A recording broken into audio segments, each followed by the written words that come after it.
Hi everyone, welcome to Tales of Dread. In this part of our Halloween special, we'll have a look at the giant ape, the Bigfoot. Sometimes friendly, sometimes evil, scary every time. Be sure to like and subscribe. Now let's get into it. We've been bothered by this thing for a while now. My name is Alejandro Ortiz. I live in a mountainous area, New Mexico. I have 3 brothers and sisters, and I live with my mom and grandmother. We've lived in this house for about 2 years, and the next thing I'll talk about happened around that time in 2020. It's pretty cool to live in this area. The only strange thing we see are a few red lights at night, but that's about it. But there was something strange going on near our house, and something or someone was walking around our house. We thought it was someone stealing. At night, you can clearly hear those footsteps, and our trash can always falls to the floor, so we have to go outside and see what's going on. But when we do, we see neither animals nor people. My mother blamed me for leaving the trash can on the floor, which caused a big fight between me and my siblings. I told my mom that it wasn't me, that it was something else. She didn't believe me, though. I told them, okay, I'll show you that it wasn't me. So I stayed up every night to find out what was going on because it was bothering everyone in the family. I believe it was around noon.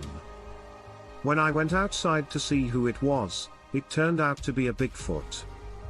He put his hands over his eyes and did strange things because the light hurt them. He had brown hair all over his body. His nose was flat and wide, and his eyes were dark. He was about 7 feet tall and very muscular. I screamed so loudly and said, "What the F?" before dropping the flashlight. It took me a while to figure out what to do. The Bigfoot looked at me like he was saying, "Okay, you got me now." I went upstairs and told my family that I had seen the person who eats food from our trash can. When we went back outside, he wasn't there. How did he get away so quickly? This isn't the norm. My grandmother asked if it was an animal. I said no, it was a human-like being who stood up like we do. My grandmother told me to draw this creature. So I drew it, and my grandmother yelled, "It's the big guys." I said what was big. It's our version of Bigfoot. They're the big guys. We are related to them. We've known them for a very long time. They have always lived with us on Earth, but in caves, they are usually friendly but shy. Not much sets us apart from them. We wear clothes and they don't, and they can do things we can't. That's the only difference. One of them is mind speaking, telepathy, and disappearing and reappearing. My grandmother put an apple outside her house with a note that said, "This is your last meal. Don't return." The next morning, when I got up and went outside, I saw that both the letter and the apple were gone, and the Bigfoot never came back. July 2004, thank you. New Mexico's Otero County. About 11 o'clock. My sister-in-law ran into my mother-in-house-laws from the outside and told her that she had seen something very tall walking on the trail below the house. She said it was walking back and forth on the trail below before it came to the house and stood at the corner to watch them sitting there. Then she and her friends ran inside and told me that they had looked out front but hadn't seen anything. So, they went to her room. After that, my girlfriend and I stayed in the living room and watched TV until we heard noise in the dining room. I asked what it was. She said, "I'm not sure." So I got up to see some of the girls come out to find out what was making all the noise. It was like someone in the room was throwing things around. When I got to the dining room, I saw a big hand reaching through the window. It reached across the table next to the window and took a bowl of food out of it. We were all scared, so I called the wildlife office. After that, nothing else changed. This thing has been in our town of Mescalero for the last 2 or 3 years. 2 years before that, around midnight, a Bigfoot followed my brother-in-law home from a friend's house. He saw it about 150 yards down the road. He was afraid, so he ran home. He started banging on the door when he got there. He didn't know it had followed him, but when they opened the door, he turned around and saw the Bigfoot standing about 10 feet away and looking at him. After about 5 minutes, the thing left, according to my brother, who ran inside. About a year ago, it was seen again at the same house.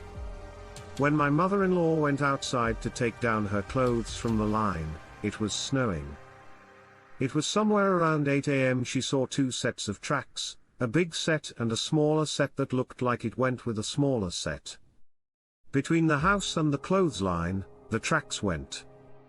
Some of her clothes were on the ground, and the tracks led to the trees below her house.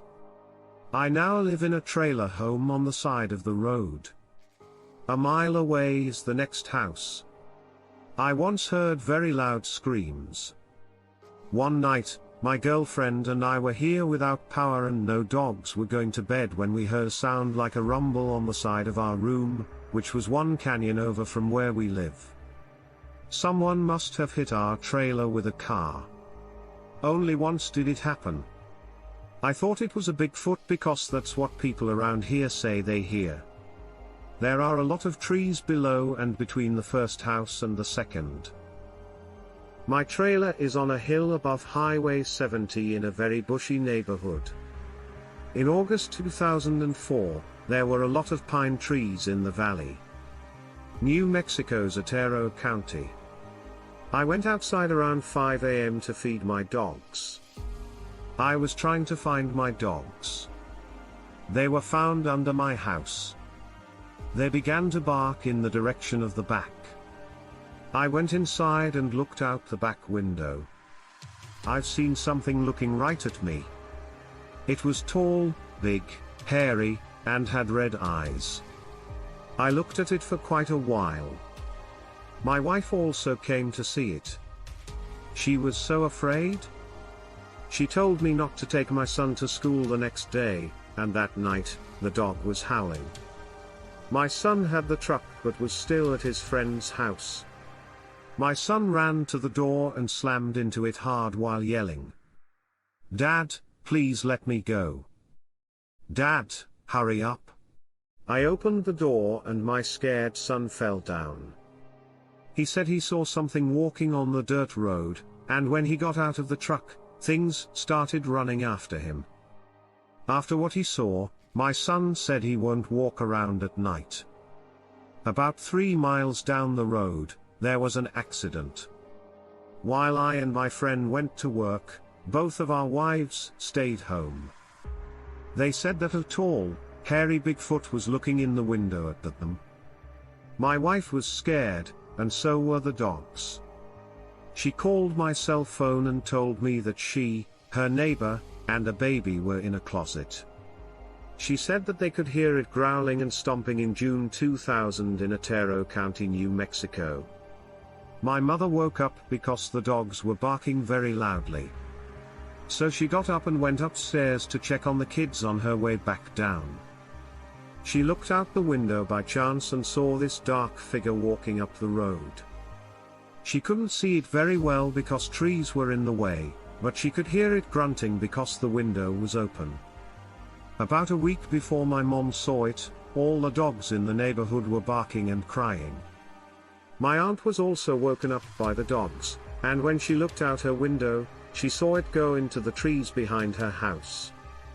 She lives in the house next to ours. After my mom has seen it for a few weeks. I saw it when I woke up at 3 a.m. and looked out my window, which is right next to my bed. My room is also on the 2nd floor, so I got up and saw it walking up the road. My window was open, and the smell that came out of it made me think of something dead or rotting. It was about 7 or 8 feet tall, black, and had a kind of point on the back of its head. When it walked, it looked a little hunched over and its arms moved on their own. It was about 8 feet away from an orange streetlight, so I could see it well. I watched it walk up the road, but I couldn't see it once it got past the trees. I ran downstairs to wake up my mom. She came to my room and sat with me on my bed. The dog started to bark again when it got back to my house. So we just sat on my bed and looked out the window at the ditch by the road. We can see the shape of it through the trees. It looked like it was playing with a can or something. People who have seen it tell us a lot of stories about it. Our neighborhood isn't that big, and it's only been there for about 10 to 15 years. It's also in the mountains. A woman saw it looking in her window, and another man said it was chasing him. My uncle saw it going through the trash of a neighbor. People have seen it cross the road or walk back into the trees. We hear a lot of stories, but I think people see more than they tell because they don't want people to think they're crazy. I know, because I was like that in August 1997. New Mexico's Otero County. In the first incident, 2 sisters were on their way to pick up children for a birthday party from their mother's house. As they turned onto the dirt and gravel road that led to the house, they saw something sitting on the left side of the road. When the car lights hit it, it stood up to a height of 7 feet or more, based on how high it looked. One sister wouldn't even look at it. After one look, it was said that the eyes looked red in the headlights. It had hair all over, a kind of pointed head, long arms, and no neck. It went in the direction of the river. After turning into their mother's driveway, the sisters didn't see it again. They were scared, and they knew it wasn't a bear or a person. Next, in August 1997, my husband and I went to see our adopted family. When we got there on August 21st, we parked our pop-up camper by the river and behind the brush arbor across the driveway from Grandma's house. Her son and his family live next door to her. Her son and his son were away, but his wife and daughter were at home. On August 21st, we set up Camp 8, had 8 people over, and went to bed early. Around 11 p.m. I was the only one awake, and I was just about to fall asleep when I felt a strong jolt to our camper, which made everything shake. I thought it might be a horse or cow, but it hit higher than a horse or cow, like at the roof line. I was too scared to move, but I didn't know why nothing else happened. So I went to bed and told my husband about it the next morning. On Saturday, August 23rd, about 20 of us cooked and ate outside. After cleaning up, we all sat around the fire in the brush arbor and talked with old friends as the night got cooler. I was talking to someone far away, and I vaguely remember hearing something that sounded like a baby crying. "Did you hear that?" asked the little girl sitting next to me. I told her I hadn't heard anything, and she said that strange sound. The adults stood up right away and told the kids to go home because it was time for bed. No matter what it was, they all heard it. My husband and I, along with our 2 little granddaughters, stood there for a while and wondered what was going on. We then went into our trailer and went to sleep. Almost the whole night, the dogs barked and howled. The next morning, Sunday, August 24th, I got up and went to the house for coffee. Everyone in the family was already there and talking. I listened for a while, and what they were talking about was interesting to me. So I asked everyone what was going on. Dead silence. I joked that it sounded like they were talking about Bigfoot, and one of them started talking about it. I asked why you didn't tell me. They said that they didn't want to frighten us away. I told them that I was interested in this topic for a long time. Then they told their stories. Two of the grandchildren were on their way to their grandmother's house the night before when they turned off the main highway and onto the old highway. About 50 yards into the old highway, the road makes a sharp left turn, and the old highway ends to the right. They saw the being right when they turned the corner. It was a large, hairy, long-armed figure that walked in front of their car, across the dead-end part of the road, and then crashed up the hill through the brush. As we all sat there and listened, they went on to Grandma's house, and we all believed them. Elsie's son-in-law suggested that we all go to the place where this happened and look for signs. Ellis is a hunter from Selawik, Alaska. I wanted to go, but I was still in my robe and pajamas, so I told them to go without me and come back later. Elle said that there were poop tracks, metadown grasses, and chicken feathers, but no bones or other bits of food. He thinks that the droppings I told him about don't come from a bear or any other animal he knows. They have seeds and plant parts in them and look like human poop, except that they are bigger and have more of them. We were on our way to Mescalero. Grandma said that in early August, she woke up early and saw a huge handprint on her dining room window, which is a big window that the table sits under. She went outside to clean it up so her grandchildren and other people wouldn't see it and be scared. Grandma is proud of her lily garden, and she said that something heavy stepped on the flowers. On August 24th, in the kitchen, I was told that howls and screams are common at night and that everyone has heard them but can't figure out what they are. Everyone also said that they have smelled bad smells when dogs that were tied up barked and barked all night. One night, while one of the granddaughters was watching TV in the living room, she looked out the window and saw something looking in at her. She could only say that it was big and had a lot of hair. The family says that strange noises and things started happening in their area around November 1996. This area has a lot of places to hide, like a wash or a rail where Grandma and her daughters like to hang out. What are you doing? They told me that now they were scared to do. They told me that it's because the river and other places are easy to get to. They don't think this is because of anything they did in an Indian way. When I was a young boy, I once spent the weekend at my aunt's house. On this particular night, her house was in the woods and on the Lummi Indian reservation. When the power went out, it was even darker than before. It was storming outside, with strong winds, loud thunder, and lightning. I was sitting at the table after everyone else had finished eating. I remember very clearly that I was eating a piece of chicken when lightning struck and I saw a huge figure in the front window. I couldn't see exactly what it was because the curtains were closed, but I could make out the shape of a big, hairy creature with no neck and a very wide body as it walked by the window on two legs. I was so scared that my chicken fell out of my mouth and I crawled under the table. That night, I didn't get much sleep. The next morning, when I went outside with my cousins, I saw very large footprints in the grass near the window. There was no doubt that something had been there. Go to Attack 1977 submitted by K.I.D. Age, 34, lives in Albany, Oregon, writes for a pro wrestling website as a reporter and columnist, happened in the late spring of 1977 in the Douglas County, Oregon, mountain range. My dad bought 35 acres of woods on top of a small mountain range near Comiss Valley, Oregon, and started building a log cabin there. One night around 2 a.m., the sound of breaking glass woke him up. He got his gun and went to the front porch. He didn't understand.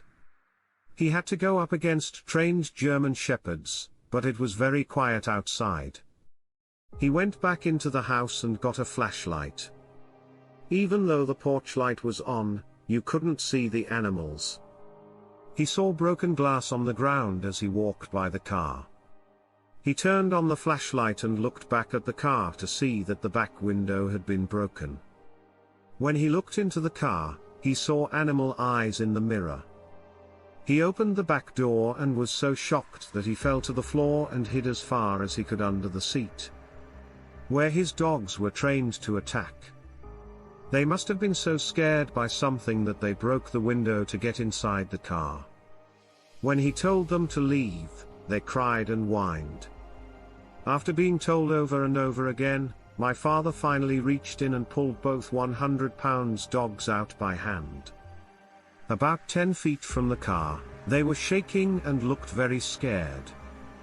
My dad saw that one of his goats was lying down. He had 2 goats that were about 35 pounds each. They were each tied to the ground with a 12-foot chain. My dad knew the goat was dead when he touched it. He followed the other chain to the other end, but all he found was the head of the other goat. His upper body was gone. A lot of blood was all around. The goat died on a short path that was about 100 feet long. At this point, my dad was pretty scared, so he took both dogs and went back inside.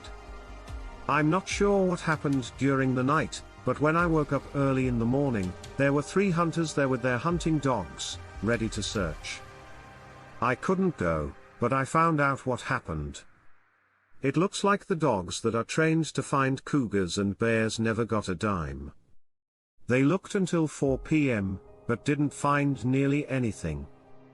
The only thing that could be found was a big pile of poop with some white goat hair in it.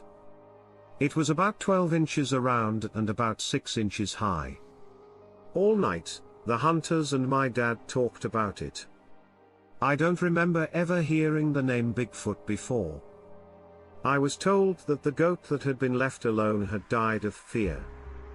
We don't think it was a bear. I've lived there for 17 years.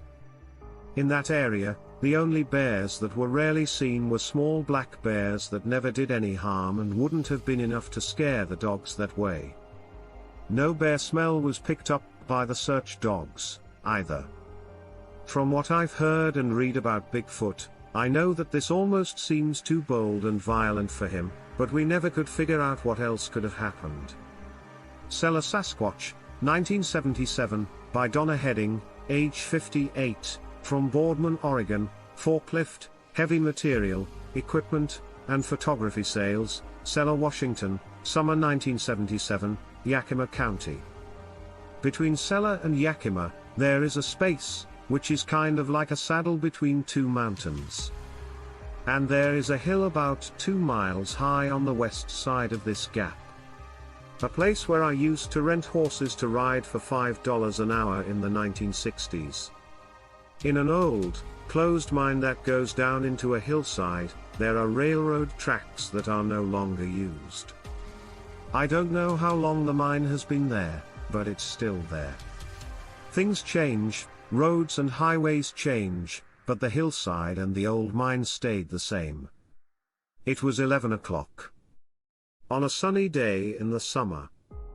My husband and I were going to Yakima, so we got on Highway 12 and headed south. About 2 long blocks of the long road go through the gap. At this point, I turned to my right and saw a Bigfoot standing on a hilltop about 500 yards away. He or she stood still, had dark brown skin, and was covered with hair. I think its height might be about 6 feet. Bigfoot's child. He had his arms by his sides. I could see where his arms ended and his body began. He stood very still so as not to be seen, but I could see him very well. I got very happy and started making a lot of noise.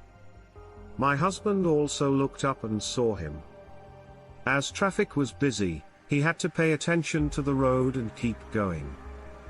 If there had been a place to pull over, we would have stopped to take a closer look. I watched it with great interest until I could no longer see it. I grew up hunting and fishing, so I was familiar with this area and knew what kinds of animals and creatures live there. On the ridge, you never see any animals. It also wasn't a person wearing a monkey suit. No one in a suit would stand all the way up on that hill.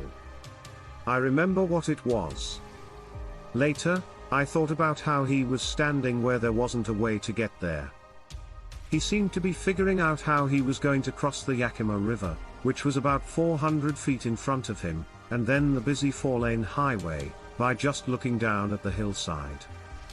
Why else would he be standing out in the open and in broad daylight if he didn't want to be in that situation? I think he was going toward the firing center land, which is a military training center that the public can't get into. Up until the Columbia River.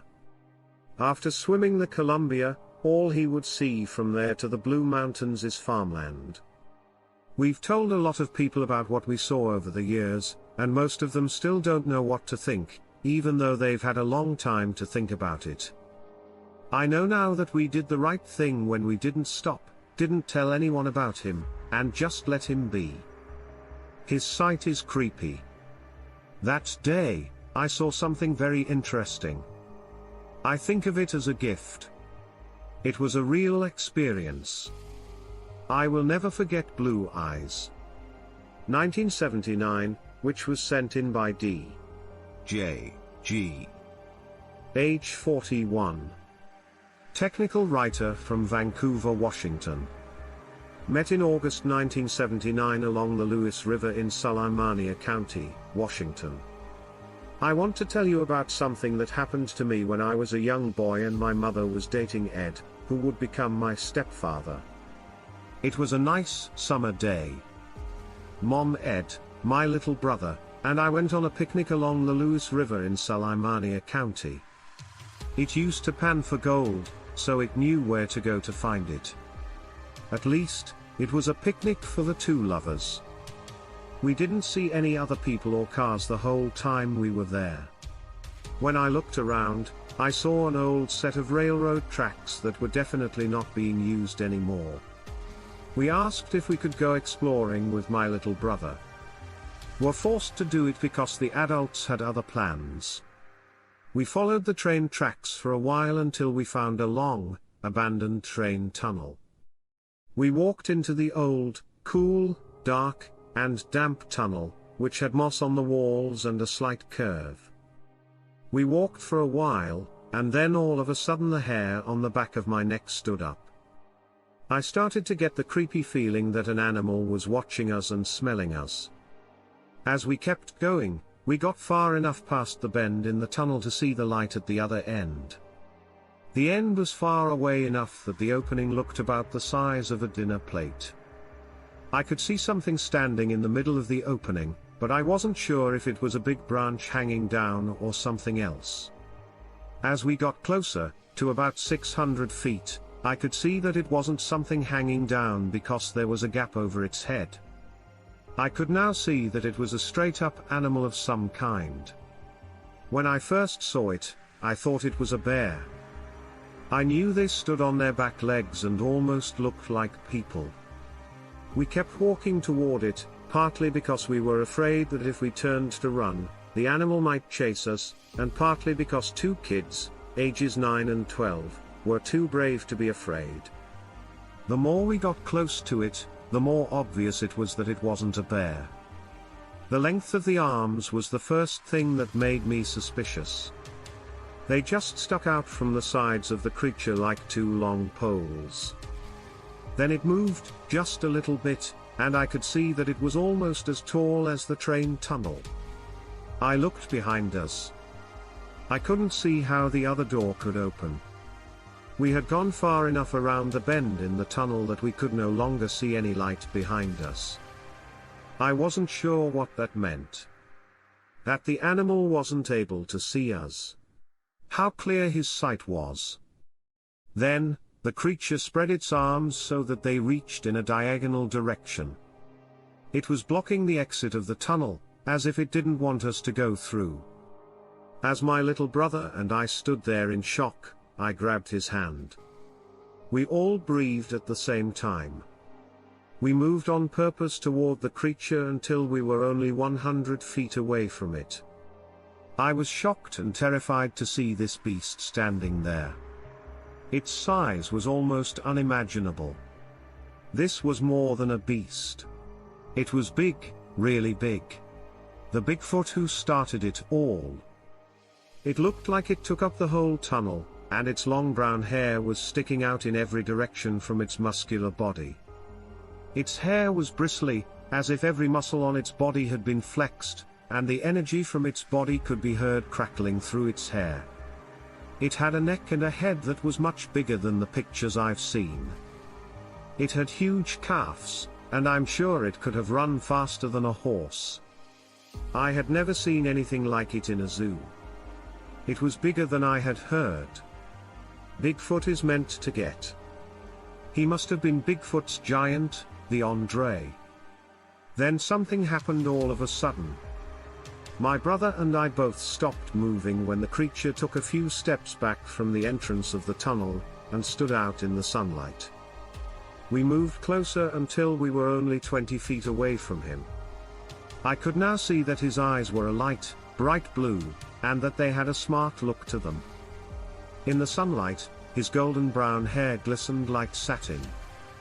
He wasn't scared, and he wanted both of us to see him in the sun.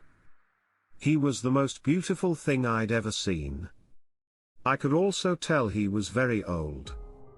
He seemed very old or wise, and his eyes didn't look dumbfounded like an ape's might, which is what I kept thinking he was. He smelled like cow feed corn, fresh, moist soil, and the glue they give you in first grade to stick your art projects together. At first, it wasn't very nice, but then it seemed kind of warm. It made me feel like I wanted to love a big, fluffy dog that was wet or damp. But there was also something new about it. He made it clear that he liked us and enjoyed showing us who he was, almost like a wise old grandpa showing you something he knows will shock, surprise, and please you, and that will change you for the better. He seemed like he wanted to take us in his arms and hold us for a while, just squeeze us and show us how much he liked our kind. It was as if he had spent his whole life loving and being curious about humans, and now he was surrounded by two small humans that he loved. We felt like we were in his world for a long time and learned a lot from him. It felt like we had known him for a long time. I felt wiser, more loving, and less antsy than I should have for my age. At one point, he had tears in his eyes. I knew then that it was time to leave. Emotionally, he had reached a point where he kind of woke up and remembered that he was he and we were we, and that we couldn't be friends. At that point, I could imagine that Bigfoot was really standing near the campfires of the Indians, just like the old stories said. I thought that they had gotten that close, but still kept a safe distance between them and people. They could never be too close. My nose hurt, and even though I tried to fight it, both sides of my mouth pulled down as if I were crying. I knew I would never see him again, so I held my brother's hand tightly and we walked backwards toward the other end of the tunnel without taking our eyes off of him.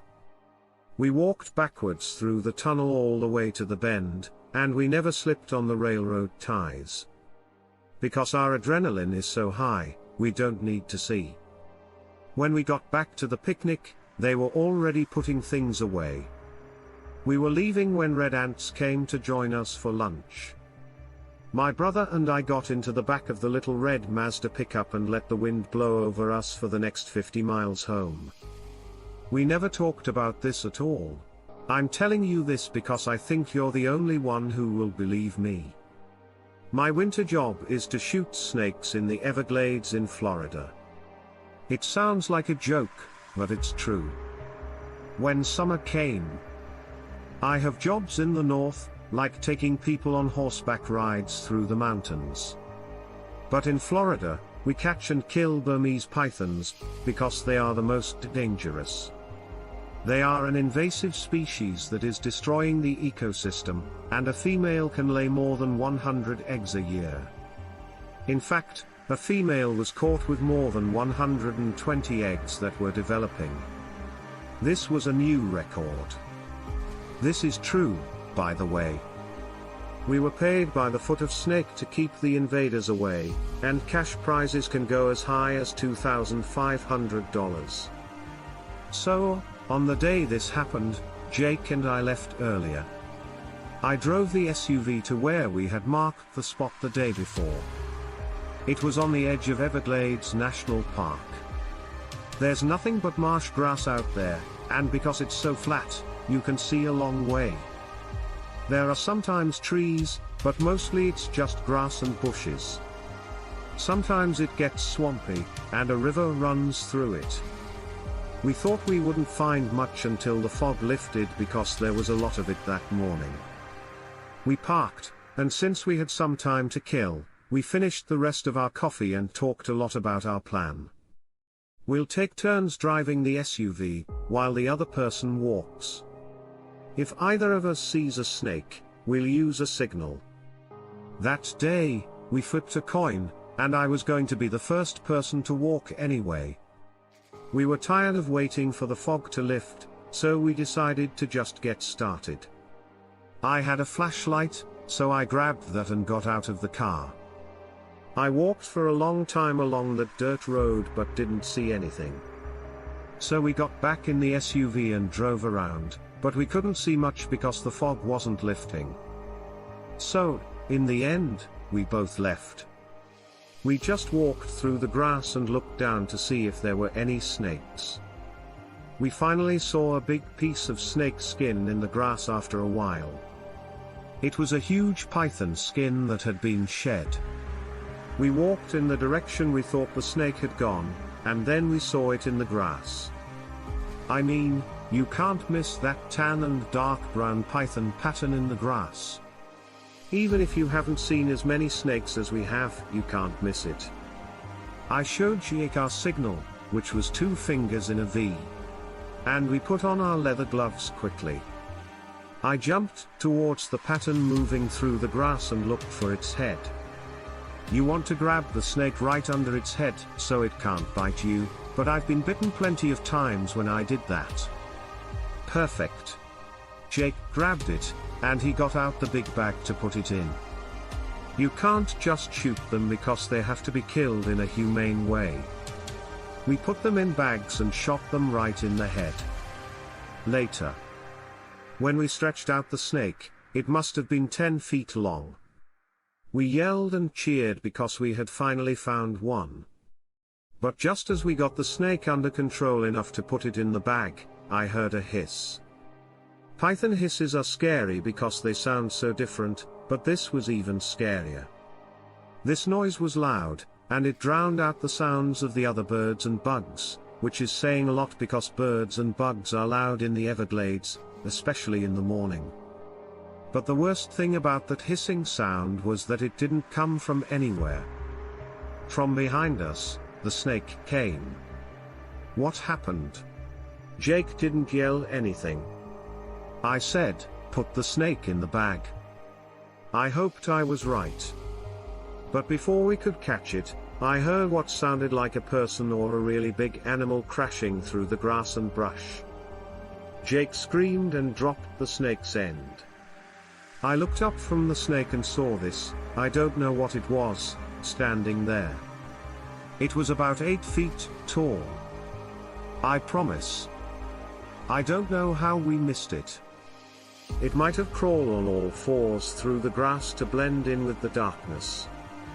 When it stood up, it was black with yellow eyes and a lizard face. But it had a body like a human, or at least a human shape. It moved toward us and opened its mouth. I've never seen teeth that big and sharp. We needed the money, but we dropped the snake and ran. When we got back to the SUV, I asked Jake what we had just seen. He just kept shaking his head back and forth as if he couldn't say anything. So, I'm not sure what we saw in the end. Was it a man, a reptile, an alien, or something that was a mix of all three? There's no real way to know, but it wasn't something that most people think exists. I'm sure of it. I know this because I still hear that hiss in my sleep, and even though I don't know what it was, I remember it so clearly. I'm sure it was bad. I was able to tell that. So, since you're going to ask, yes, I have been to the glades since then. I never did see it again, though. I think that happened to us because we were in the wrong place at the wrong time. We had just come back from a crazy weekend in Vegas with some college friends and hadn't slept much. I was on the road back to California. The drive was pretty dull, especially since we didn't leave until the last minute, and it was already night. But when it was my turn to drive, I just put the car in cruise control and let my two friends sleep, one in the front passenger seat and one in the back. At the casino, I did pretty well. So I kept myself from falling asleep on the highway in the middle of the night by thinking about how I was going to spend my winnings. I was trying to decide between a new couch and a new TV when suddenly the whole car was filled with light. My first thought was that some jerk in a hopped-up truck had come flying up behind me, but that didn't make sense. The land was so flat and had no features that it would have been impossible for me not to see another car coming. My second thought was that we were being pulled over, but that didn't make any sense either. Where could the police car have been waiting out of sight to catch people driving too fast or while drunk? I couldn't even see the road in front of me because of how bright the light was. I slowed down and finally stopped where I thought the middle of the road was. Both of my friends woke up, and one of them asked, "What's going on?" As I opened the door and got out of the car. Outside of the car, the light was even brighter. It was nearly painful. I looked everywhere like crazy, desperate to find where it came from. Was this some kind of a scam to steal money from people leaving Vegas? I heard one of the car doors open, then the second, and then one of my friends started screaming. When I turned around, his head was cocked back in a way that didn't look right. He was stuck in a light beam.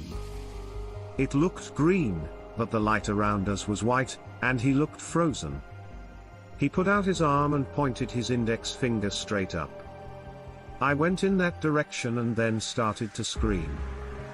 It took up the whole sky. I couldn't even see the edges of it. It went as far as I could see in every direction. My mind kept refusing to accept what I knew to be true. My brain couldn't believe that I was looking at a UFO because I couldn't tell what it was made of. I could only see lights that went on and on for miles and miles. I looked at my friend John, who was standing by the passenger door. His face showed the same disbelief, shock, and fear that I felt. Eric was still stuck in the beam of light. He wasn't moving at all, but he was still screaming. John and I both put our hands over our ears as the beam of light changed and filled up with what looked like bubbles swarming around Eric's whole body. The bubbles moved on their own, but a lot of them gathered around his head, while others went around his body in circles. As we looked on in horror, we heard a new sound. It was like the sound of a grocery store scanner. High-pitched beeping that got louder every second.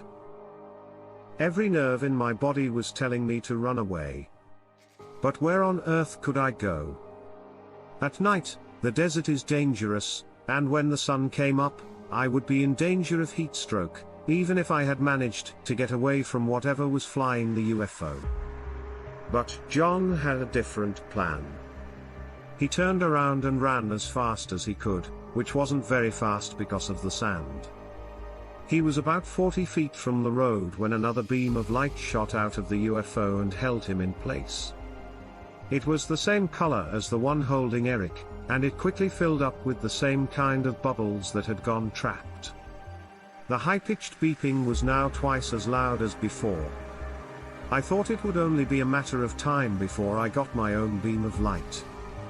I closed my eyes and waited for what seemed like forever.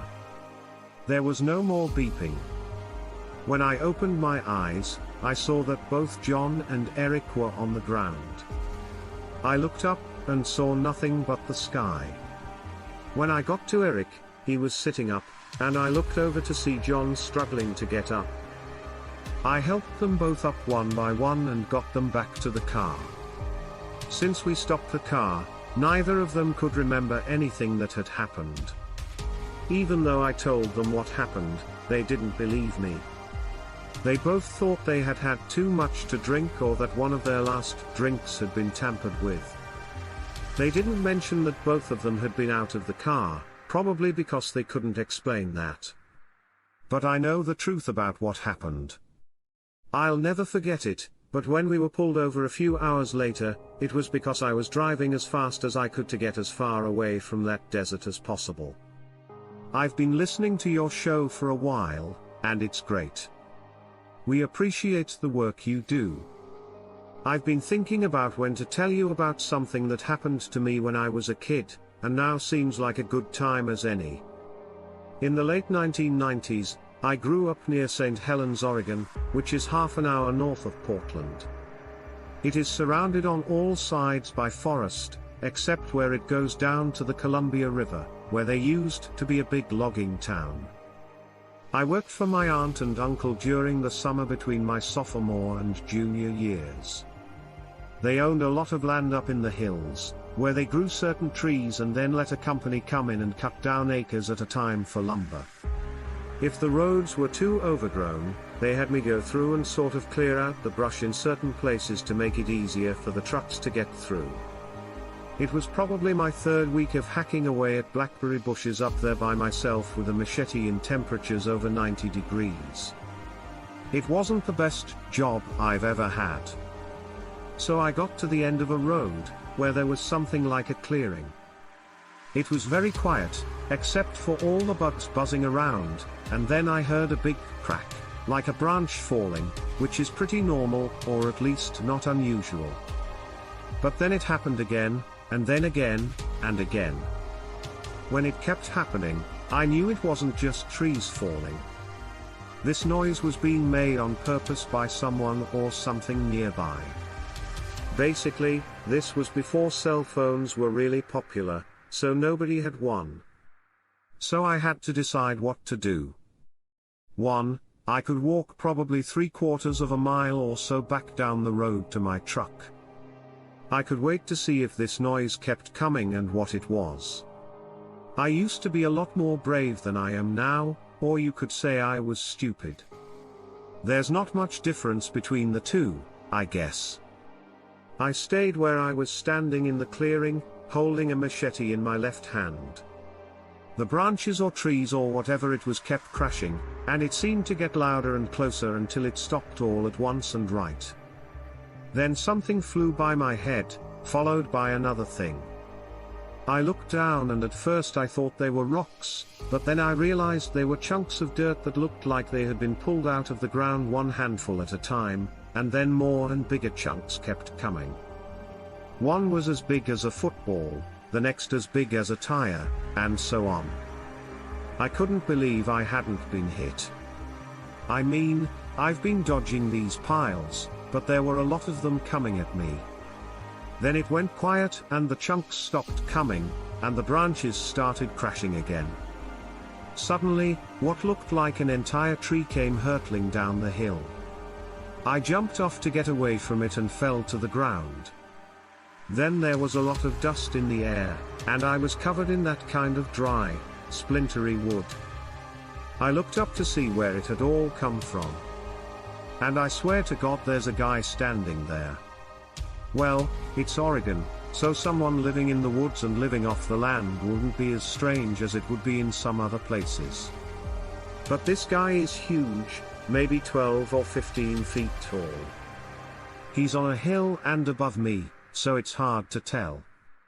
But this wasn't just a Bigfoot, as some people might think. I wiped the dirt and wood off my face and looked up, but he was gone.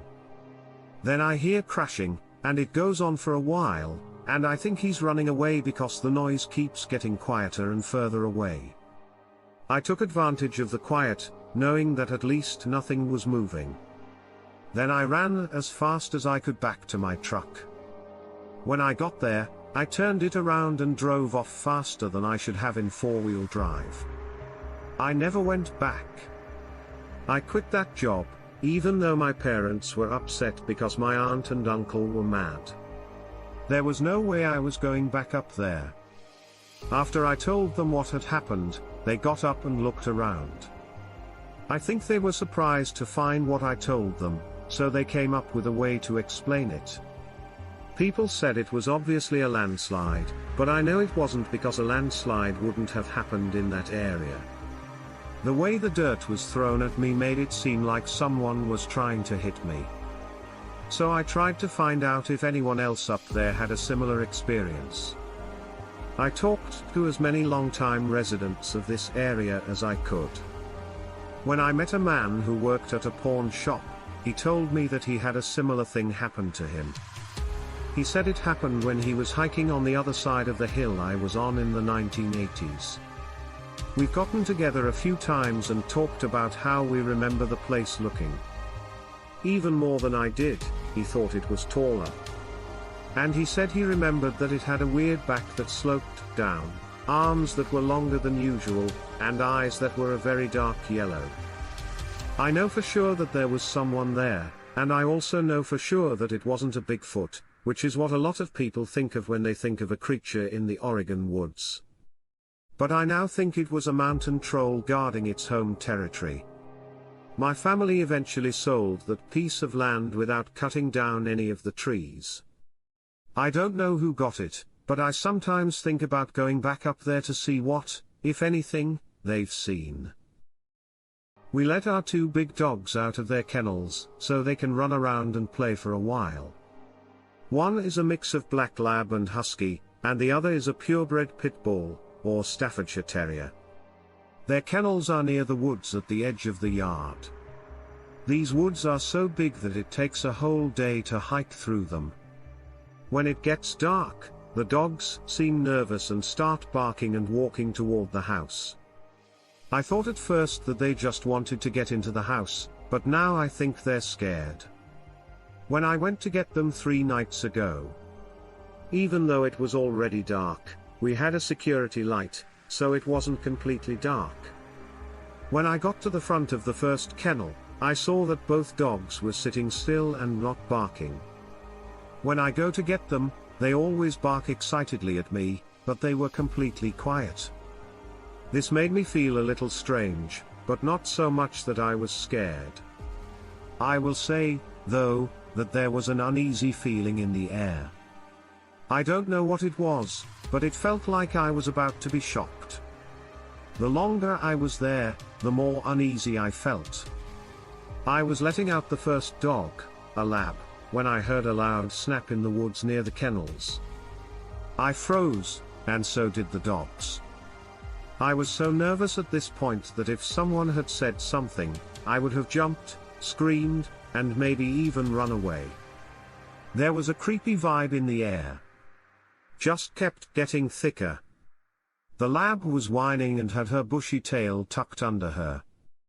I didn't feel any better after hearing this. The pit bull was as far away from the woods as she could get, whining for me to come get her. I can only take one dog in at a time because they get too excited and sometimes try to fight. I do everything I can to avoid this.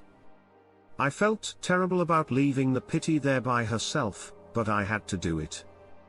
As I walked away, she barked at me in a high-pitched, whiny way that I had never heard her do before. It took forever for the lab to get to the house. I went back for the other one and dreaded every step because her door is right at the base of the woods. To get her out, I would have to open her door with my back to the woods. As I got closer to the kennel, the air felt thick and stale, and it smelled like a dead skunk. I was about to run, but I didn't want to leave my dog, who had her head down, and was facing the woods to defend herself. To be honest, I just barely made it. It was like walking through water. I was really scared. By the time I got to the door and let my dog out, I could hear heavy breathing behind me. Even though she was scared, she started growling at me from behind. I couldn't move at all. After a minute of hearing the breathing, I heard steps coming towards us. At the same time that we both ran away, a terrifying scream came from the bottom of the woods. I didn't dare look back, so I just ran until my sadness pulled me back home. I got in, turned off all the lights, and looked at the woods through the window. I could see a little movement just out of the light. After moving back and forth for about 5 minutes, it went away. I was so scared that night that every little sound scared me.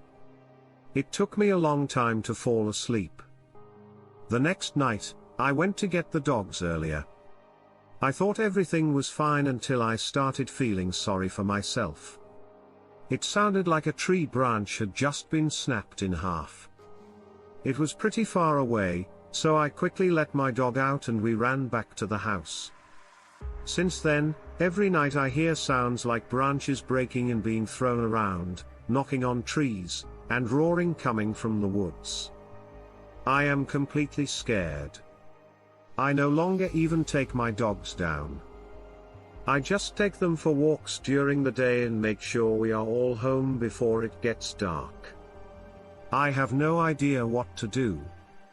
I'm considering buying a gun, but I'm not sure if it will help. Wow. Look at that moon, would you? It's very big. It's lovely. I've seen a lot of moons in my life, but this is the biggest one I've ever seen. It looks like a big, colorful pancake.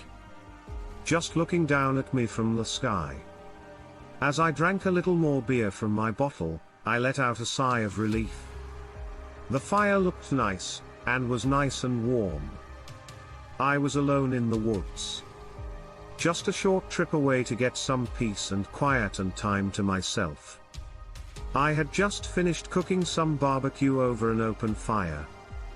My tent was set up earlier, and everything was where it should be. It was pitch black outside, and there wasn't a cloud in the sky.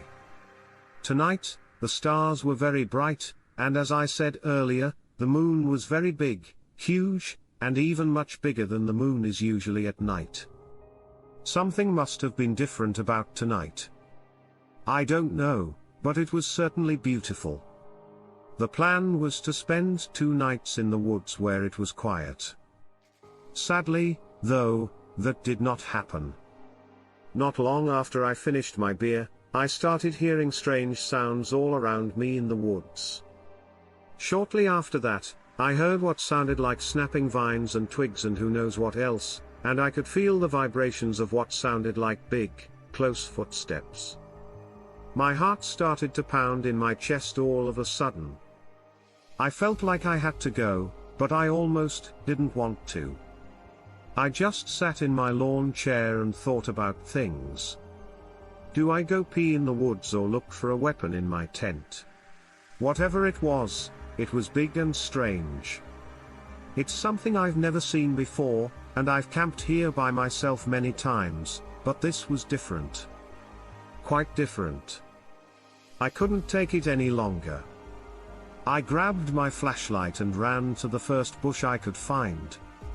Yeah, after I was done with my business, I heard the scariest sound I have ever heard. I don't know what it was. It was neither a bear nor a wolf. It wasn't anything I'd ever heard of before. I swore that whatever was making that noise scared me to death. I stayed close to the fire as the hair on the back of my neck stood on end. I tried to see if whatever it was an eye's distance away by shining my flashlight all around. At first, all I saw was darkness in the trees. Then came the sound of heavy footsteps. Now I knew for sure that whatever it was getting closer. The question was how close and from what direction. I thought I saw something when I took a few steps away from the fire, but I wasn't sure. I walked about 5 feet towards what I thought was a person's silhouette. I thought it was someone just a bit taller than me, but I wasn't sure. At first, the shape looked like a person, but it was much bigger than I was. Once I got a little closer. Don't get me wrong, I wasn't that brave. I didn't get very close to it. I just wanted to get closer to see if my eyes were playing tricks on me or if there was really something in the distance watching me. I was frightened to death. I didn't know if I should go on and walk forward or run as fast as I could back to my car. I slowly turned around and headed back toward the fire. I felt safer near the fire for some reason. If there is anyone out there, just leave me alone. Okay. No more jokes? I can see you from my window. Just leave. Okay. I just want to be left alone. Even though I was trying to sound tough, don't make me call the police. I still said it in a weak way because I was really scared.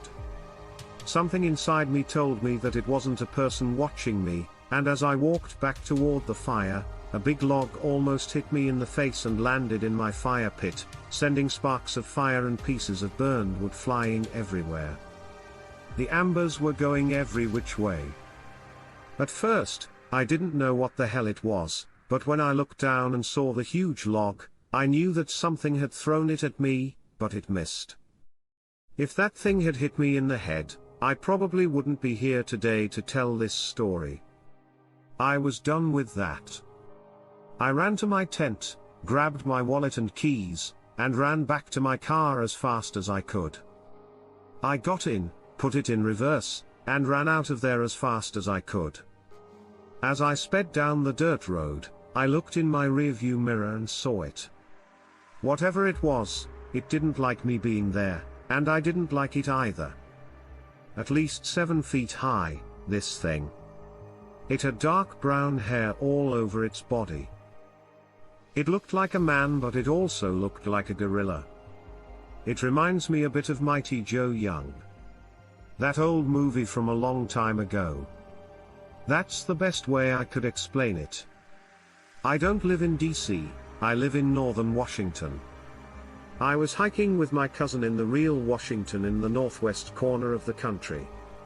It's just something we like to do about every other weekend when we don't have to take care of our families. You could say that we live in a small town in the middle of nowhere, but we're still close enough to drive to a decent-sized city for work. When we weren't working, though, we liked being away from everyone. Basically. We always had snacks, beef jerky, and plenty of water with us in case we needed to stay safe for a few nights. You know the basics. The hiking trail we were on was one we had never been on before. Out here, there are a lot of different roads and paths you could take. I mean, Washington is a pretty big state, and some parts of it are very rural. This path was different from the ones we usually take. But our desire to know more won. So, the last time we were here, we told ourselves that we'd take this path someday, and we decided to do it today. A new adventure just like when we were kids.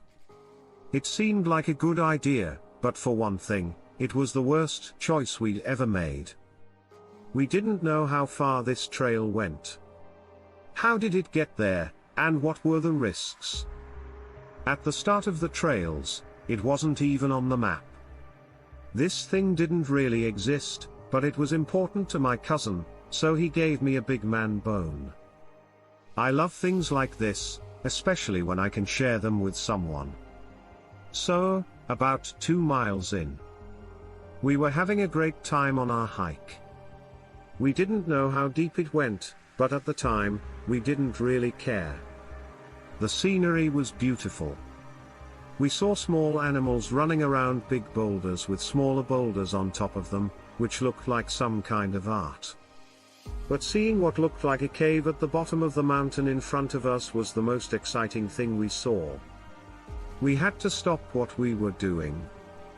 Whoa! That really is a cave. I've never even been inside a real cave before. I just saw it on YouTube and other places.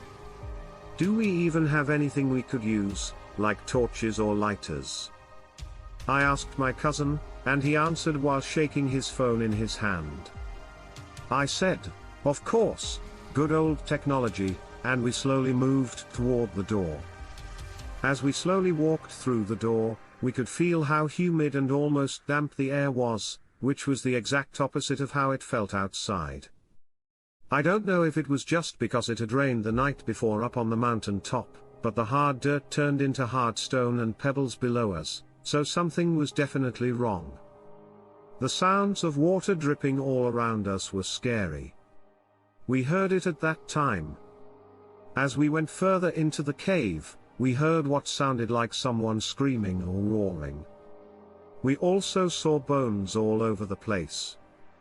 Then we saw something that looked like a pile of skulls. At first, they all looked like deer skulls, but then we saw some coyote skulls. That's when we saw the skulls of people. In that pile were the heads of people. When we heard the noise again, we stopped where we were and crouched behind a rock. When we looked up, we saw a light in front of us. Inside this cave, there was someone or something else with us. As we stayed low behind that boulder, my cousin reached around and pulled his backpack out from behind him. He started to look around and found a gun. Whoa! When did you get a gun? I've had it. He said, I just never had a reason to use it, but I want to figure out what the hell this thing is. I grabbed a nearby bone that was broken off at the end, giving it a sharp point. We both got back on our feet and started walking slowly in the direction of the light, which was now in front of us. We both had to turn off our cell phone flashlights. We were getting too close, and let me tell you, it was hard to walk in the dark before your eyes could really adjust. I thought I was going to fall over everything. The closer we got to the light, the worse my anxiety got. I felt like I was going to throw up, and I swear my stomach hurt. I was so scared I could scream. Dude? Get down. That's crazy. He said that we both hid and waited for what seemed like hours. We were about to get up and keep walking toward the light when something big came from in front of it. We stood there in shock while we were hiding. I thought I stopped breathing for what seemed like a long time. This item was very tall, at least 6.5 feet and maybe 7 feet. It was still kind of dark, so I couldn't really tell. It looked like a person. Even if we were a little farther away, I probably would have yelled out hello or hey, do you need some help? Because it looked like a man. But we were pretty close and could see that this wasn't a person. This thing was huge. It had thick, dark fur all over its body. It looked like a gorilla from the top of its head to the bottom of its face. But it still had some human traits. It's hard to explain, but it was definitely a Bigfoot or Sasquatch, whichever name you like better. I couldn't believe what I was seeing. I didn't think these things were real, I thought they were just stories. Oh my god, I can't believe what we're looking at. I told my cousin that we need to get out of here as soon as possible. Most likely, we're in its house. He wanted to take a picture, so I took his phone and told him, don't do it. Let's go. We started to move away slowly, step by step, so as not to be seen at all.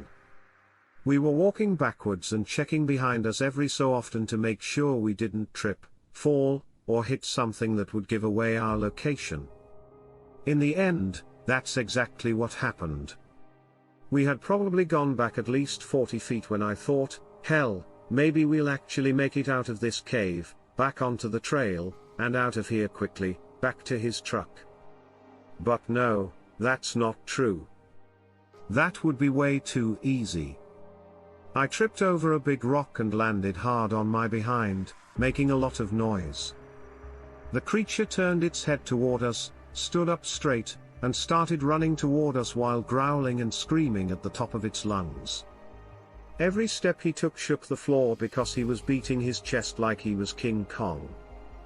God bless him, my cousin raised his gun, pointed it at the beast, and shot it twice. The animal bent over, screamed, turned around, and ran back toward the light in the distance. It was exactly what we needed to get away. We ran as fast as we could out of that cave, back to the trail, and back to our truck. I don't think I've ever run so fast before, let alone for more than 2 miles.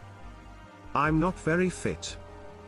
This was the whole point of going on hikes, but my adrenaline was at its highest, and neither I nor my cousin could stop. We had to leave, which was a good thing. Outside, the beast never once came after us.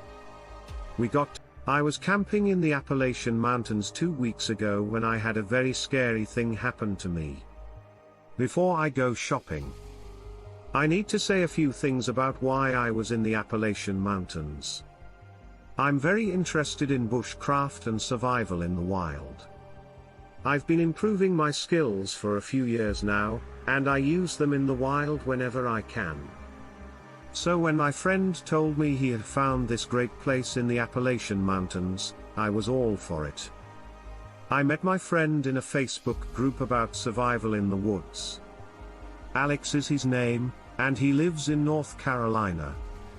We got along right away because we were both interested in being outside. We had been planning this camping trip together for weeks, and we were both very excited. When the day finally came, we drove up to the mountains and hiked to where we were going to meet. We were in a lovely clearing with a stream close by. We're going to camp for 2 weeks to get better at making things in the wild. Nothing bad happened during the first week.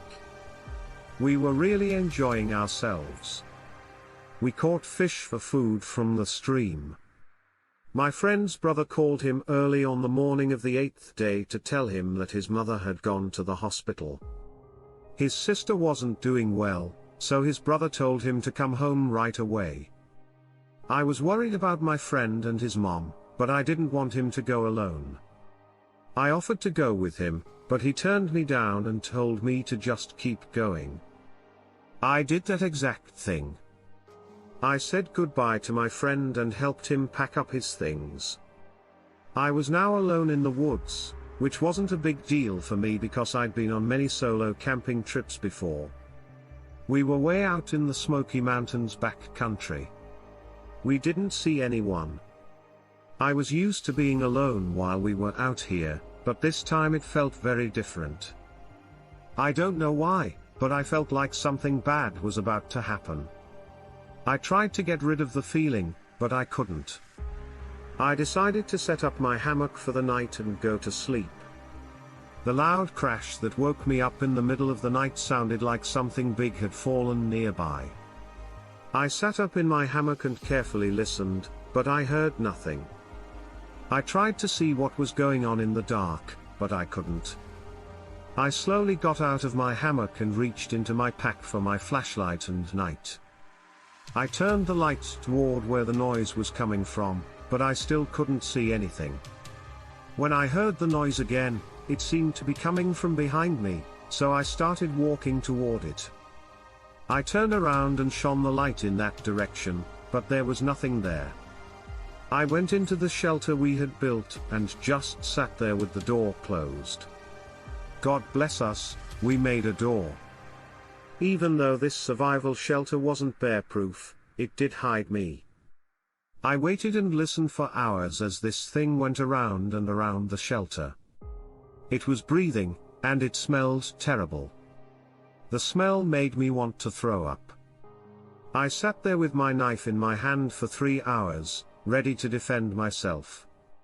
If this thing tried to break into the shelter during that time, I would hear it coming and going.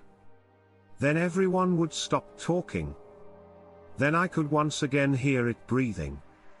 It sometimes grunted, and when it got close to the shelter, it would walk away. Almost like it was making fun of me. I didn't know what this thing was, but I knew it wasn't a person and it wasn't any animal I'd ever smelled before. When the sun finally came up, I could see through the shelter that something was walking away through the woods. It was very big. It was moving forward with its back legs. After waiting a few minutes, I carefully stepped out of the shelter. It was nowhere to be found. But it did lead behind this tuft of fur, as you can see in the photos I sent you. There was a dark brown patch of fur on the ground that had a reddish tint to it. It's about the size of your hand and smells terrible. I took 2 photos of it, and I've attached both of them to this email. I was sure this was a Sasquatch. So, I called the park rangers and told them where I was. They got there in about an hour. Even though there was only one ranger there, he took hair samples and put them in a plastic bag. He asked me a lot of questions, and I told him over and over again that this thing had been hanging around my campsite all night and smelled terrible. I told him that I had seen it leave when the sun came up, after I had finished packing everything. On the way out, he walked with me back to my car, which was about 200 yards from our campsite. He came across this big pile of poop. It really interested him. I've never seen scat like that before. He also got that and put it in this big bag made of plastic. He took my information and said he would get back to me when he knew what this was. I still haven't heard from him. If and when I hear from him, I'll let you know. This took place at the start of summer. After a few weeks, I saw one of your YouTube videos for the first time. It was kind of comforting to hear about other people's supernatural experiences. At first, I wasn't sure if what I saw was really supernatural, and I'm still not sure exactly what it was, but I'll try to explain it as best I can. I spend a lot of time in the woods because I love hiking and trail running. I usually hike with my wife or sometimes with a friend. When I run, though, it's usually by myself because I'm usually training for a race. I will soon be running a trail marathon. So I've been doing a lot of training. In the southeast, it's hot. So, during the summer, I get up early and usually start my runs at dawn or before Monday. I didn't have a lot of time to run, so I had to hurry. I had to join a Zoom call right away. I couldn't miss this meeting, but I did want some time to get ready before it. Since I was made Director of Product Management, this was only my second team meeting. My company has been less strict about people working from home since the pandemic. I still go to the office Tuesday through Thursday, but they wanted us to keep these Monday morning meetings so that we could start the week as a team. I thought I could do a quick 6-mile run that morning if I started in the dark, and I planned to run a few miles in the evening if I could, since I started earlier than usual and it was still very dark. I wore my headlamp so I wouldn't trip or bump into anything out there. It was a surprisingly cool morning, and I quickly got into the rhythm of my run. Since I'd run this trail so many times, I was able to kind of just zone out. I heard something as I was running up the first hill, but I wear those bone conduction headphones when I run so I can hear what's going on around me. The sound wasn't very loud, but it didn't belong in the woods. It sounded like a loud humming. At first, I thought my headphones were broken, but when I got to the top of the hill, I saw what was making the sound. I knew it was where the noise was coming from, but I had no idea what I was looking at. It was this circle of light in the middle of the woods. I tried to figure out what I was seeing, and my first thought was that it was a portal of some kind. I had no idea what a portal was. I've seen them in movies, like Doctor Strange and other things. But here in the middle of the woods, I thought that if I didn't have proof, no one, especially my wife, would believe me. I also wanted proof for myself because I was sure I was dreaming or having a hallucination or something. So I took out my phone and took a photo. Then I just stood there and looked at this circle for I don't even know how long, because I couldn't see what was on the other side. I realized that I had to keep running. When I looked at my watch, it was glitching, which my Garmin had never done before. It flashed like it was running out of power. I went to get my phone, but it was completely dead. When I began, it was fully charged. So it didn't make sense. I'm glad I had the photo. No one would think this was true. At least, I hope I took a picture of it.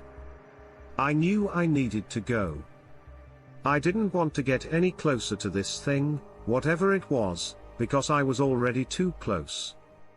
I guessed it was maybe 6 feet away. I didn't want to be pulled into another world or something. I know that sounds crazy. I didn't know what to think when I saw a glowing circle in the woods. I had no intention of touching it, but I had to find out what happened. If something went through the circle, I took my water bottle and threw it through it. Disappeared into thin air. When the circle was finished, it was gone. I looked at my watch and saw that it was still working. The phone was still dead when I took it out of my pocket. Okay. Just now, I saw a doorway in the woods. Again, maybe. I didn't even know what a portal was or why it would be there. I can tell you. I ran back to my car quickly. Not only because I didn't want to be late for my work meeting, but also because I couldn't wait to charge my phone and look at the picture to prove what I had seen was real. When I got into my car, I remembered that the night before, when I was out using my battery pack, I had taken the charging cable out of my car. I had to wait until I got home. I ran into the house and plugged in my phone as soon as I could.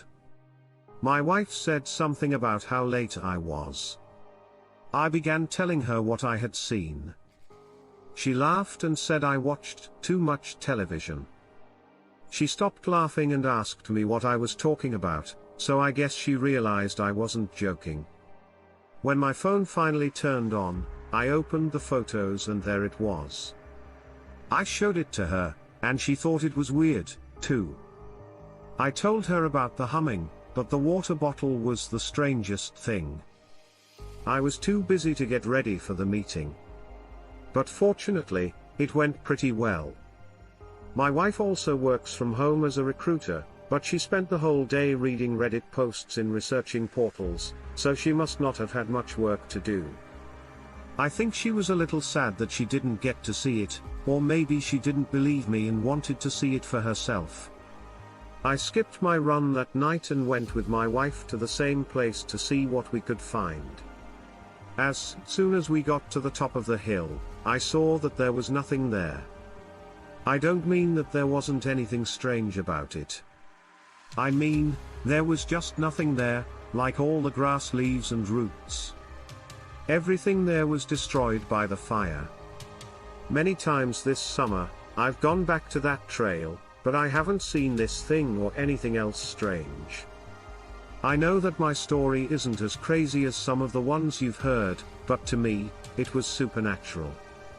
I don't know if it was really a portal or where it led, but I do know that my water bottle vanished right in front of my eyes, and I have a picture to prove that it was there. Maybe someone else has had a similar experience or has more information. I'd love to hear from anyone who has seen something similar. After my 2018 encounter, I became very interested in cryptids. Well, I should say seen instead of encountered. This happened while I was on site working for one of our clients. I'm a safety consultant, and one of my clients is a power company in western Pennsylvania with about 30 wind turbines. I was making sure that the lights on top of the wind turbine were safe. At least once every 3 months, we go up to check on things. When I had to do these inspections for the first few times, I was a little scared because sometimes I had to crawl through this 18 inches hatch on the nose of the turbine. Now, getting to the top of one of these wind turbines is not easy. Unless it has an elevator, you have to climb up 300 feet of ladders to get to the top of most of them.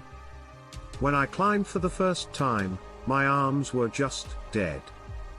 Some people can climb in 4 minutes, and I've seen one guy take 6 hours to get to the top and 3 hours to get down. But he was pushing about 400 pounds, so I'm up there with another worker from our safety company to do an inspection. We always go up in pairs to make sure we're properly tied off, and most jobs only need 2 people. It took us 35 minutes to get to the top, so we're taking a few minutes to look around and enjoy the view before we start our inspection. From the top, the view is beautiful. It's like looking out over a city from the top of a tall building. The turbine is, however, in the middle of a field and is surrounded on all sides by woods. There are trees, bushes, and grass everywhere. We were 300 feet up, so you can imagine how amazing the view was. From up there, everything looks much smaller, but my co-worker also brought a small pair of binoculars. When I looked to the east, I saw what looked like a really big animal in a clearing near the woods. It was hard to tell for sure, but it seemed to be lying down. I couldn't tell anything else about it other than that it was very big. It was a brownish-grey color, and it blended right in with the grass and bushes around it. I asked a co-worker if I could use his binoculars, and he gave them to me. I looked for a few minutes, but it was just too hard to find because it blended in with the landscape. Then I saw it stand on its own. It was sitting up and walking on 2 legs. It looked like a very big bear with a face like an ape's, almost like a human, and shoulders that were a lot wider than normal. It was out picking berries and eating them as it went. I'm standing there and looking at this thing. Then I say, "Holy hell, that looks like a Sasquatch to me." My co-worker grabs the binoculars from me right away and says, "Give those to me and show me what you're looking at." The next thing he said was, "Holy crap, man, you're right. What's it doing here?" I said, "I have no idea." We stayed up there and looked at this thing for another 20 minutes before we had to do our safety checks. When we were done with our checks, we looked again, but we couldn't find it anywhere. It must have left.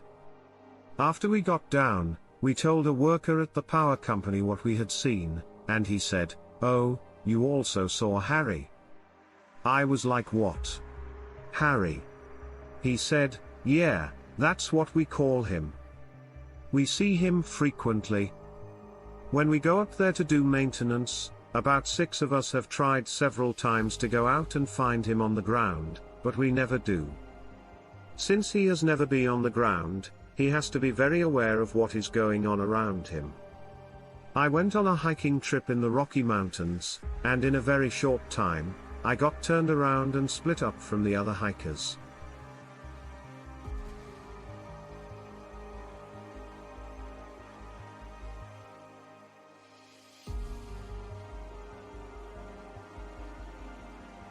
This is the worst thing a hiker can imagine.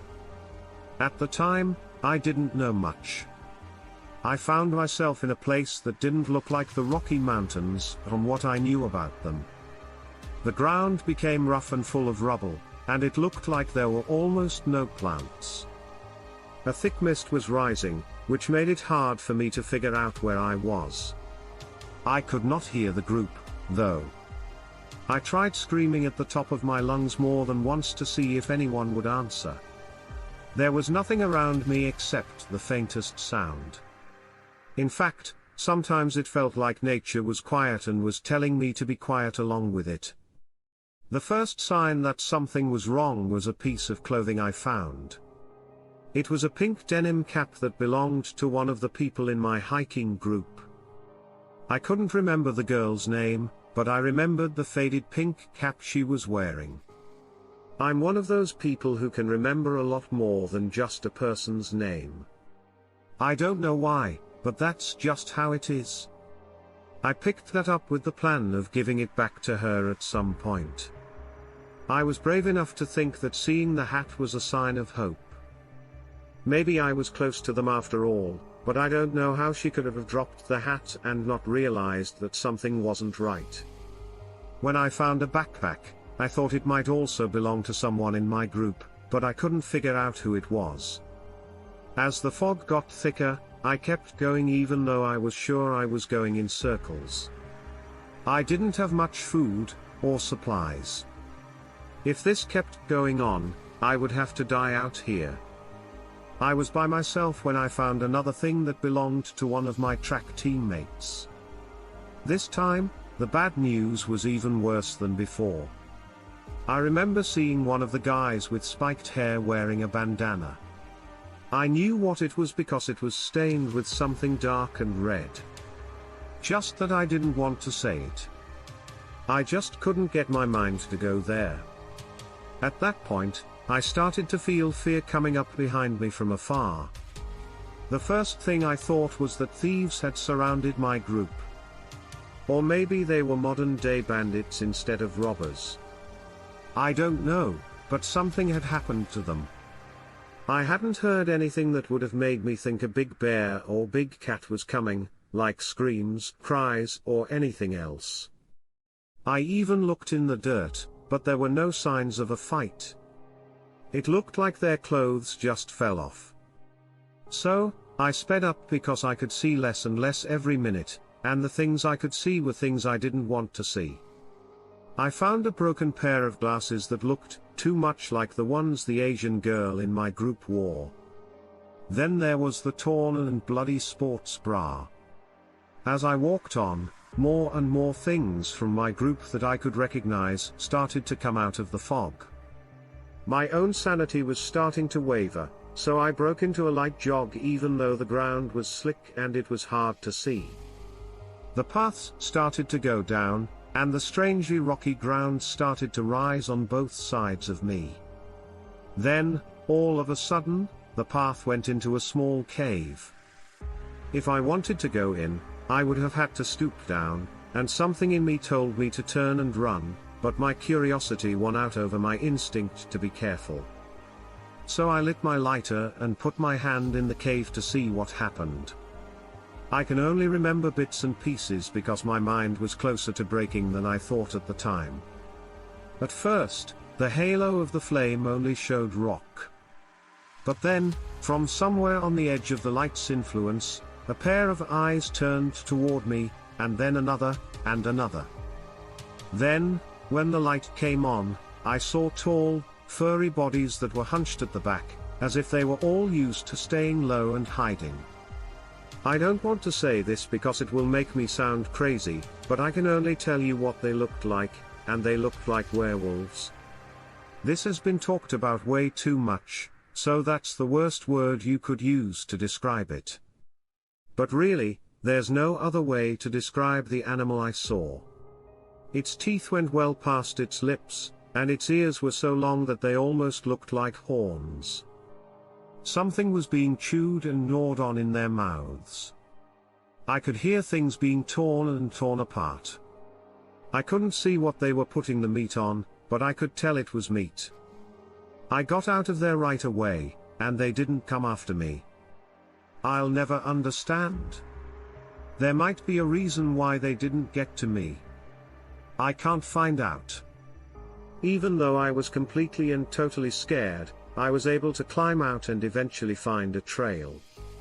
I ended up calling the police, and they did a very thorough investigation and search of the area, but they didn't find anything, which is surprising. I told them about the bloody clothes and everything else they had left behind. That they were attacked by big animals no one knew anything about. They didn't seem to really care about what I said. Since they went missing, I was even thought to have killed them, but nothing they found proved it. I even told them that these animals lived in a cave. I know this story sounds crazier and crazier as I tell it, but it's my story, and I'll have to live with it for the rest of my life. I can't just turn it off by myself. After all that, I had to deal with the trauma of being a possible suspect in their disappearance, which didn't lead to anything because, as I said, they couldn't find anything that pointed to me. Anyway, they have all left. This happened almost 9 years ago, and I still hurt from it. I've only told a few people because I want to be sure that everything will be okay and that I'll be able to get through this. The story goes like this. What I'm about to tell you happened to me when we first moved into our house about 10 years ago. We live in a small, out-of-the-way neighborhood in the country. Since I work in the city, it takes me about an hour to get there, but I've never cared. I like the idea of having some space to myself so I can think and listen to whatever music I want. I also wanted my children to grow up in a place with clean air. So it was worth the drive. I usually left work when it was already getting dark, which was late at night. I'm a realtor. I usually have some paperwork to do after a day of showing houses. Sometimes. This means I won't be going home until 9 or 10 p.m. I take a very rural road to get home. It has no street lights, and on both sides there are woods. I had to always use my headlights to help me find my way. One night, I was walking home when I saw a group of elk running across the street in the distance. In this part of Pennsylvania, there were a lot of them, and it wasn't unusual to see them in the woods. But this time, as I got closer to where the elk had been, something very big ran in front of my car so quickly that I could hardly see it. It looked like it could have been a bear, but it moved faster than any bear I've seen. That made me jump out of my seat, turn the steering wheel, and swerve the car into the ditch on the side of the road. When the car hit me, my head jerked forward and hit the steering wheel. The impact had broken the windshield, and when I put my hand to my head to see if I was okay, I felt blood running down the side of my face. But I thought I was mostly okay. I turned my head to look at my face in the rearview mirror. That's when I saw it standing in the middle of the road behind the car. The body was kind of like a man's, but it was covered in dark brown hair. The face, though, was like an ape's. It was huge, and from where I was in the ditch, it looked like it was going to fall on the car. The animal took a few steps toward the car, then stopped as if it heard something in the woods. It lifted its head and sniffed the air, and then it took off in the direction of the elk. I got out of my car and took a look around. I didn't know what I saw. This thing was big and strong, and it didn't make a sound until I heard screams and then a loud yelping sound on this road. My cell phone didn't have a signal. When I got home, I wasn't sure how to explain what I had just seen.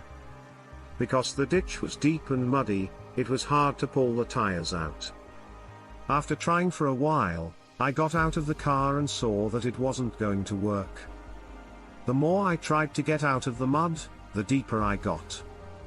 I waited around for a while to see if a car would come by. When it didn't, I decided to walk home and call a tow truck in the morning. I was only about 5 miles from home, which would take about 10 minutes in a car, but I still had at least an hour of walking to do. While I was getting things out of the car, I turned around to see where the animals were running. I wasn't going to follow them, but for a second it looked like something was staring at me from the brush. I took a deep breath and focused on getting home, hoping that a car would come along this back country road and give me a ride. I was lucky to have a flashlight with me, so I could use that. I hadn't gone very far when I heard rustling and saw movement in the bushes on the side of the road. I turned my flashlight in that direction, but the movement stopped. Now I was getting scared, so I ran faster. I didn't have to wait long before I heard the bushes moving again. Then, out of nowhere, I heard a scream, but before I could look and turn, an elk ran right by me, almost knocking me down. I began running as fast as I could. I heard yelping behind me and saw headlights coming toward me at the same time. I waved down the car coming toward me and asked the driver if he could take me home. The man, who looked to be in his 60s, said it wouldn't be a problem. He said that he was going in that direction anyway, and then he asked me what I was doing out here so late at night. I told him that I had swerved to avoid hitting an animal with my car, which is how I got into the ditch. He asked me questions about the animal and seemed to be interested. At first, I was hesitant, but then I decided to tell them exactly what I had seen: a big, hairy animal that looked like an ape standing up and making a high-pitched scream that sounded like a person. The man was quiet as he listened. I was sure that he thought I was drunk or crazy. I finally got dropped off at my house, and the next day I was able to get my car back.